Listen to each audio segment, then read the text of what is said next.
Okay, hey guys, today I'm going to do a video of my vintage Bell and Howell filmosound 8 dual 8mm projector. This projector is quite cool because it has the capability to not only project 8mm movies, but it can also project Super 8. So it can play both formats of 8mm. So let's open it up. As you see, the front case just pops right off. And I have stuff stored in there. And inside is the auto load take-up reel. This is an auto load projector. And here is the main part of the projector.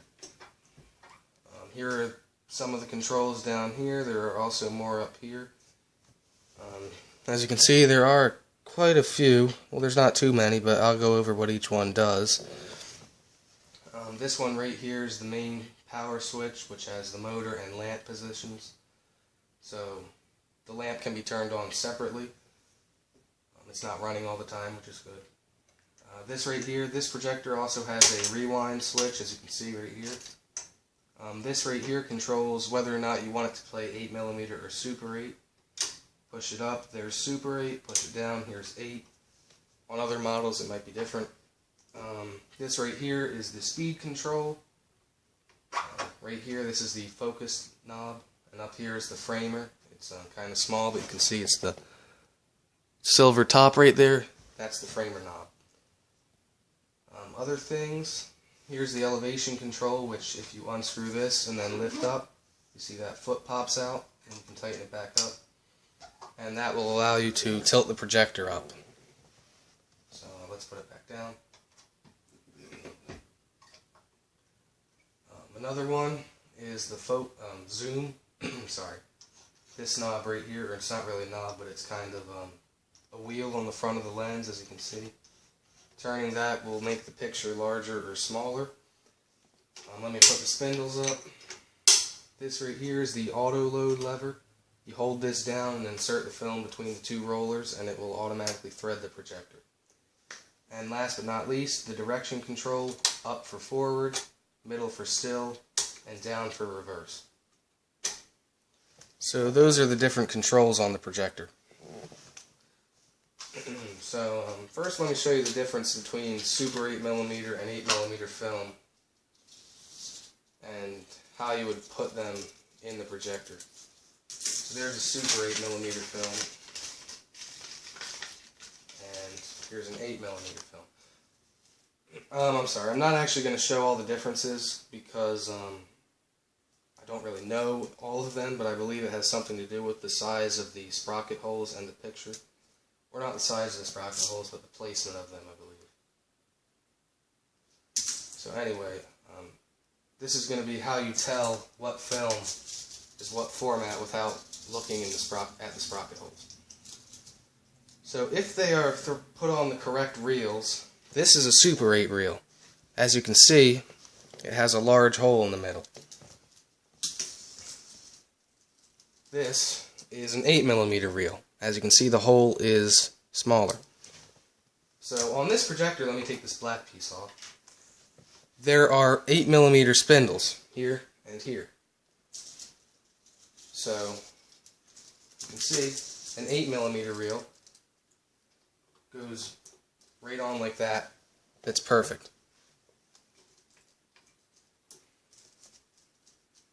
Take that off. A Super 8mm reel does not quite go on perfect like the other one did. As you can see, it just sort of hangs on. So, how do you put a Super 8mm reel on an 8mm spindle? With the reel adapter, this black piece that I took off earlier. What you do, you take it, put it in the reel.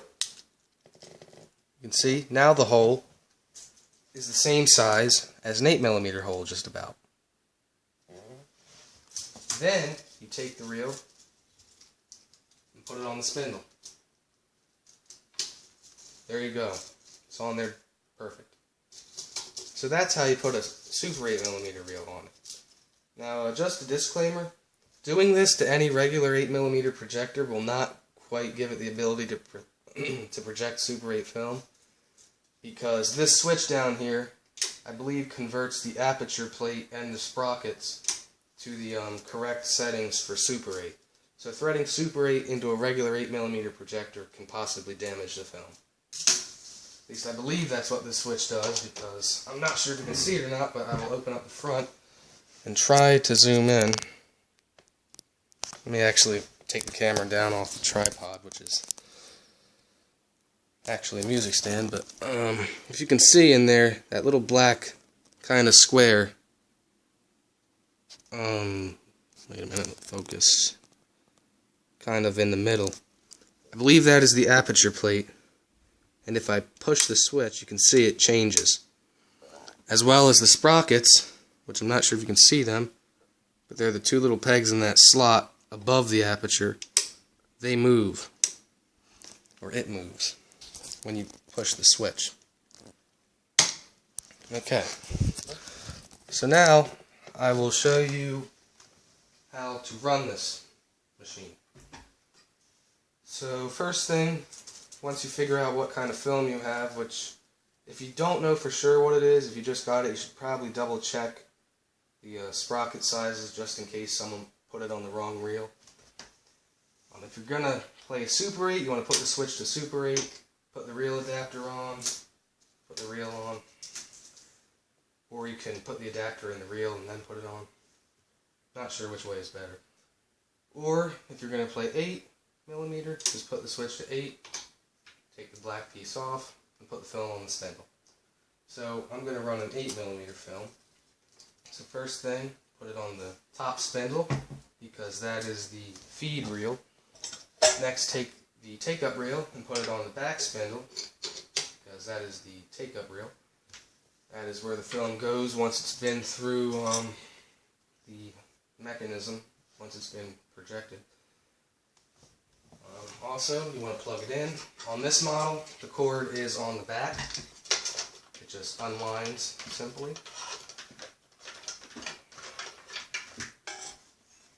Turn it back around. Want to plug that in.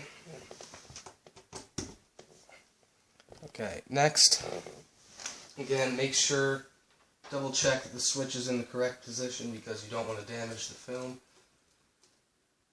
Okay, so now you're ready to turn it on. So the switch right down here, the power switch, put that to the middle for motor.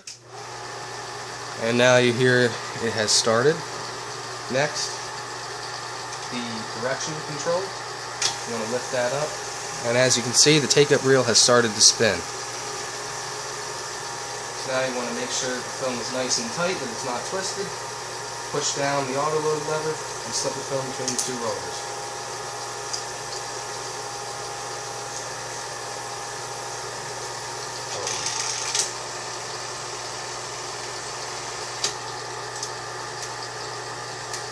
Having a bit of technical difficulty here. Guess the film. Ooh, that looks bad. Okay, so that did not go according to plan. Something went wrong. I don't think it's my auto load tire. Okay. Excuse me for a moment. I'm going to fix this. I guess maybe when I put the film on, some of it got caught behind the reel. Let me go get my splicer. Okay, I have my splicer, which actually is the quick splice from my other projector. I'll probably make a video of that projector later. I don't think any damage happened, so really I'm just going to cut the front part of the film that is bent off. So, let me just line this up.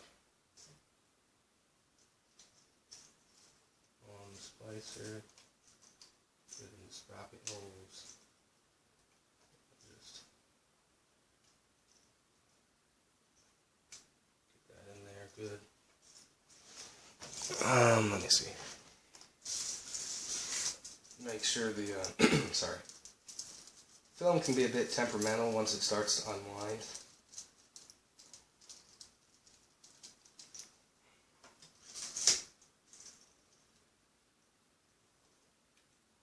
Get the sprocket holes on the little hooks. Okay, that's good.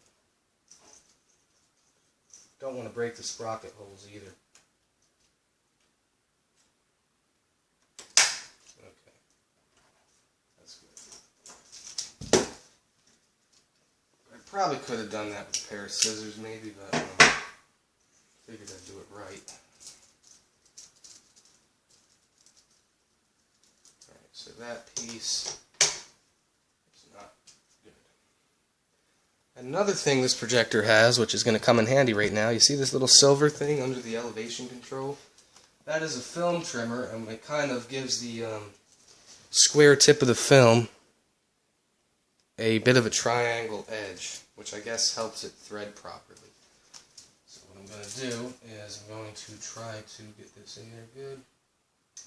Not sure if there's really a sprocket hole.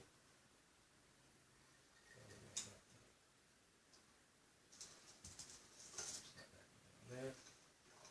Press down.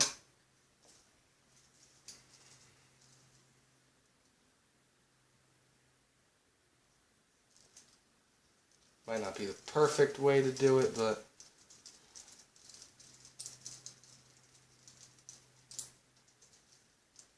as you can see, it kind of gave the film a bit of a rounded edge, or not rounded edge, but triangle edge. Okay, so hopefully this time it goes better. Make sure I have the 8mm switch good. Okay, film is on the reel correctly. Look. Make sure there's no broken off pieces of film anywhere in the track. Alright, so now let's go again. Sorry about that. Okay, so push down the auto load lever. Okay, here we go, now it's working right. And now the film will come out and automatically attach itself to this take-up rig. So stop it. Okay, so now the film is ready to go. It's threaded in the projector. So now I'm going to turn the lights off. I have to get one more for the light. I'm going to close the shade for the blind. Okay.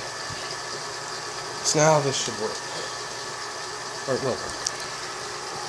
Okay, so to start the movie now, motor on.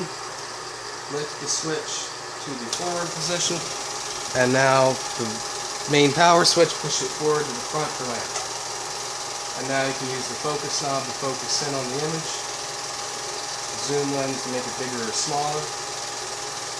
If there were frame lines in the top or bottom, you could use the framer to adjust that to make them go away. You can use the elevation control to tilt the projector so the picture is higher up. And there we go. So now the movie is playing. Or not really the movie, the film, I mean. Sorry. Okay, so now the film is just about over, and I will show you how to rewind it.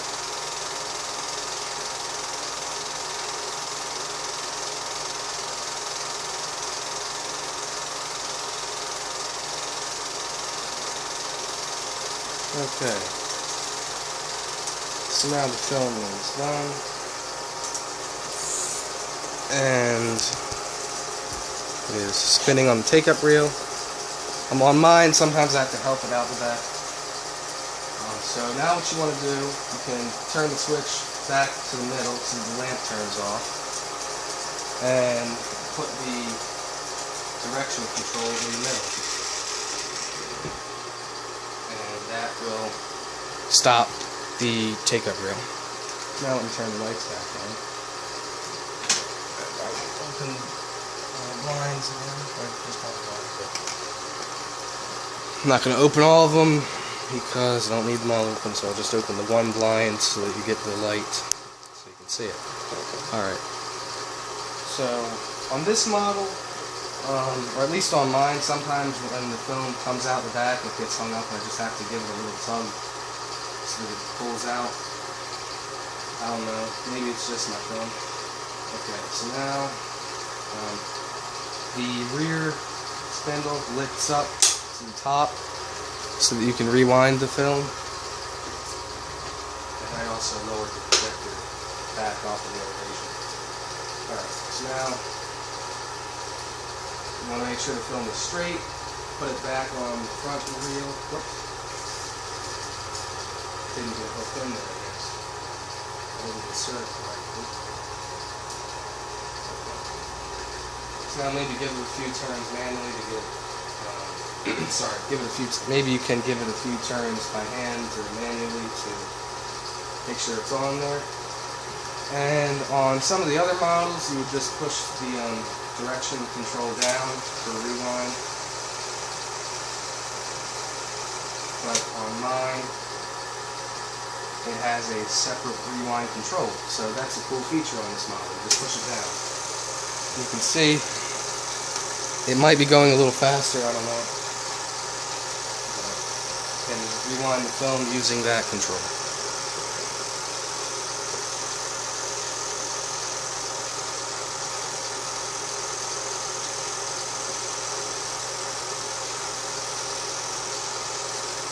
And now, once that's rewound, you can just push this switch back up, or pull it back up, lift it, and it will stop, and now the film has been rewound.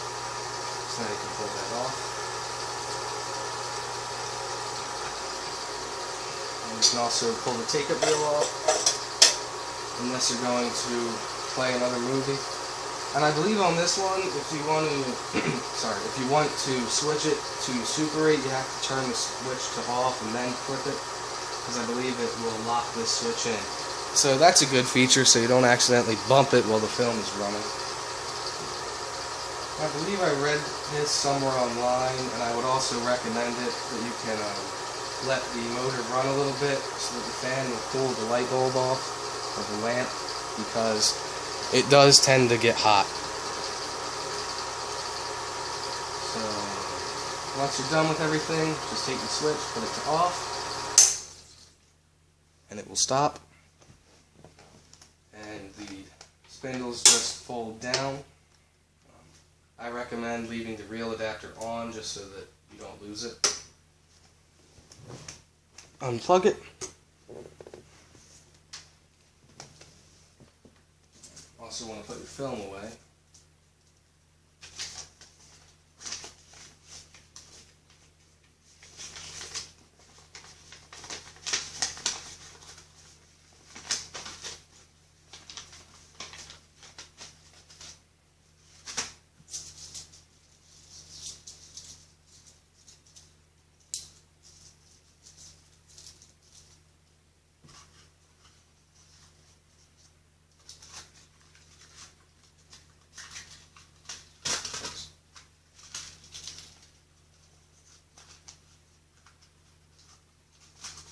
Okay, let me put the splicer away and I'll be right back.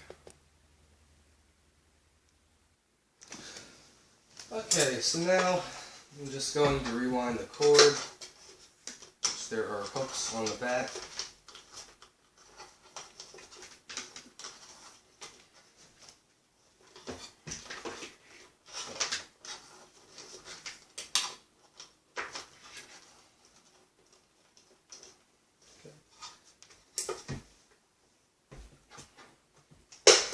And now the front case just goes right back on,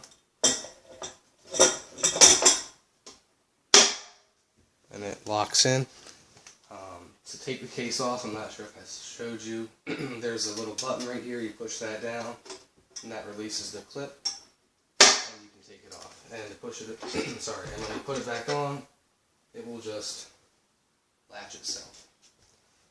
So that's it. Thanks for watching. Hope you enjoyed this video. Have a good day.